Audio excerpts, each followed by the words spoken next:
Today, I will going to tell you a story about Malayati. Before that, let me introduce myself. My name is Siti Nur Kapsya from CLC Sungai. Ladies and gentlemen, the history is full of women who have been doing great work the past decades, from science to fine art to extreme sport. Nowadays, every discipline has its female heroes. As a matter of fact, there has always been the first female in everything. Aceh was one of them. Kumalahayati, also known as Malahayati, was the first female admiral in the world. Her story and achievement are more than just impressive. They are brave, honorable, successful, and admirable. She is a role model and inspiration for everyone. Malahayati lived in the period of the Aceh Sultanate during the 15th and the 16th century. She was a descendant of the founder of the Sultanate of the Aceh Darussalam. In fact, one of the founders was his great-grandfather, Sultan Ibrahim Ali Mughid Shah. Her father and grandfather were both very respected admirals. She has interested in the fascinating work her father fulfilled and decided to enter the Ma'had Baitul Maqdis Military Academy.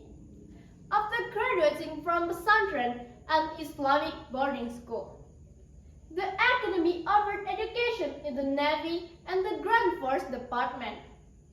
After graduating from there, she married her true love, the Navy officer candidate. Unfortunately, he was killed during the Harubai War against Portuguese troops. Malahayati swore to take revenge for her husband.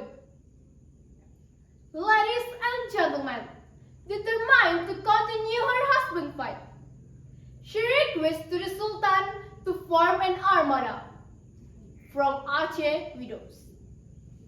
After his approval, the armada was named the Inong Malay Armada, and Malahayati was appointed as the first admiral. She led many different battles against the Dutch and Portuguese.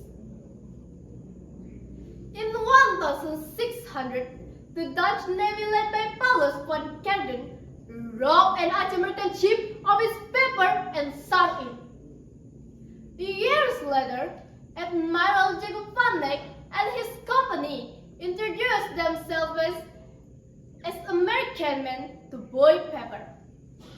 But after Malahayati found out that they were Dutch, they were heirs as a compensation for the previous deeds.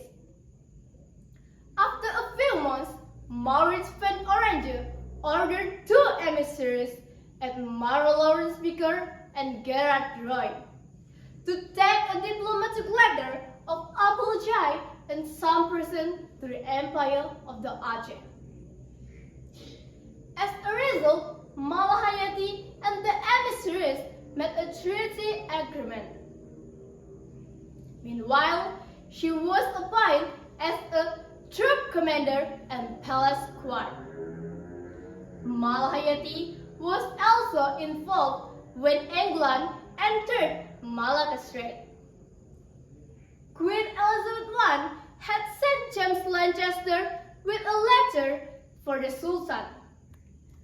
After he had a negotiation with Malahayati, an agreement opened the English route to Java. An extraordinary coincidence is the way Malahayati died. She was killed during the Harubai against Portuguese battles, just the way her husband. These days, many universities, hospitals, and roads and Sumatran cities named after her. Even a series, Laksamana Malahayati, was made to honor her great work. Ladies and gentlemen, I hope that's my story and fact about the figure of Admiral Malahayati. Her courage and intelligence inspired Indonesian women especially. As a woman, we must brave to stand and fight for the right. We must love our native land dearly wherever we are, and finally don't give up to hope to our goal.